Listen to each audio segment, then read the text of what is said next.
And that's it. I'll be back with the late news at 10:10, now on BBC One. Time for the news where you are. Bye for now.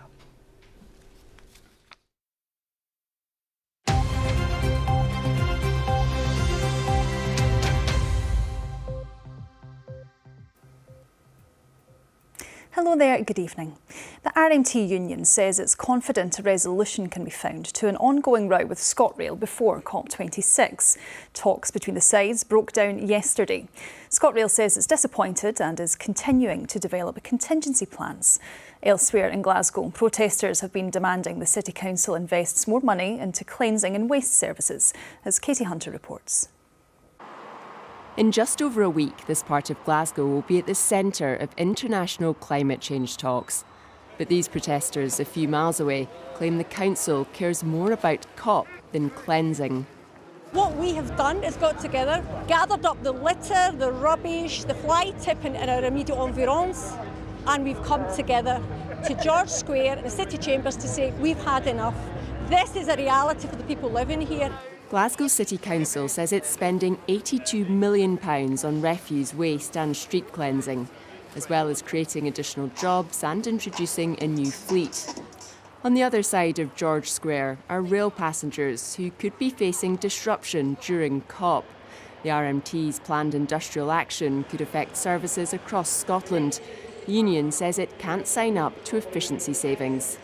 We remain available for the talks because there is still time in order to actually find a resolution to the actual dispute, albeit the clock is ticking in the run-up to COP26.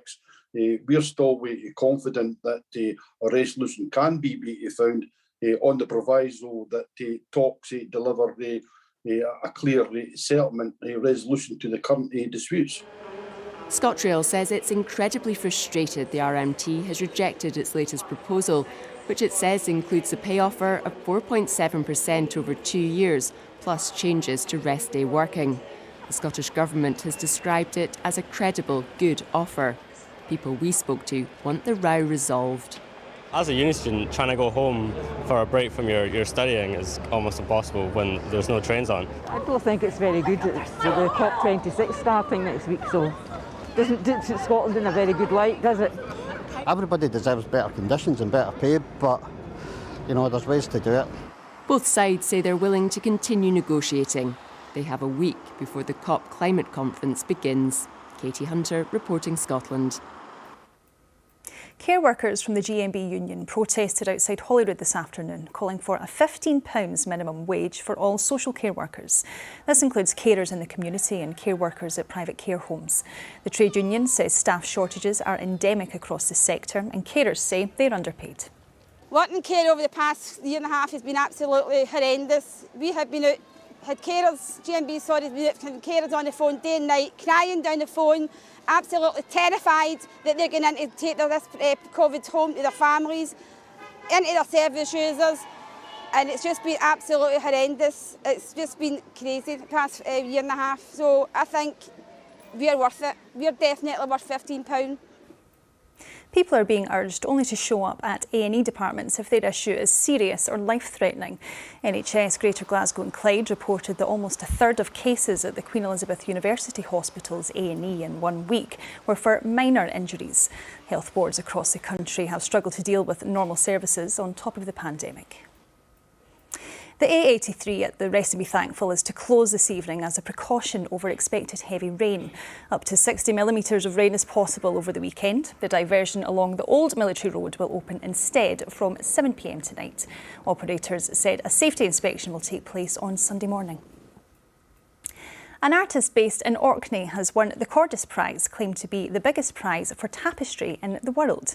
The artwork, entitled Lifetime, is on show at Inverleith House Gallery at Edinburgh's Royal Botanic Gardens.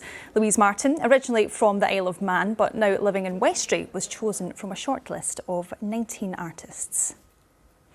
Football now, and there were 5 Scottish Premiership games this afternoon. Aberdeen won 1-0 at home to Hibs. At Parkhead, Celtic beat St Johnstone 2-0. After a delayed kick-off, Dundee United beat Motherwell 2-1. Hearts and Dundee at Tynecastle ended in a 1-1 draw, and Livingston come away from Dingwall with a 3-2 win over Ross County.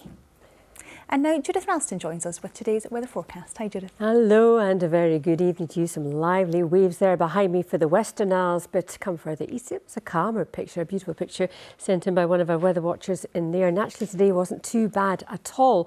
But it's all about rain tonight for Western Scotland. We do have a Met Office yellow warning for that rain stretching from the Solway up to the Great Glen, taking in Lanarkshire and Stirlingshire as well, because it keeps coming in tonight. The risk of localised flooding, difficult driving conditions. Luckily it's an overnight feature. It will have cleared away by tomorrow morning. But here is that rain across Western Scotland. It's really quite heavy and persistent. It will continue to push in as we head through tonight, accompanied by strong southerly winds. But further east and north, the rain will be lighter in nature and not quite as windy either. And temperature-wise, with all that cloud and rain, it will be a mild night. Temperatures holding up to around 10 or 11 degrees. So a mild start to tomorrow with that rain first thing, but it is a dying feature. It will start to fade as we head through the course of the morning. Drier, brighter weather feeding into the northwest. The rain clears away. It brightens up across the country. We'll see some quite blustery showers up towards the northwest, one or two further south and east, but generally on balance quite a lot of dry weather. South of the border is a similar story, the odd sharp shower here and there, but some sunshine as well. Temperatures of 14 or 15 Celsius, blustery as well, similar values here in Scotland. So for tomorrow evening, generally a lot of dry weather, plenty of showers though for the northwest, and as we head into Monday, this weather front bringing some blustery showers for Western Scotland, fewer to the south and east, and a wee bit cooler as well. That's your forecast. Thanks Judith. And that's Reporting Scotland. Have a lovely Saturday. Bye for now.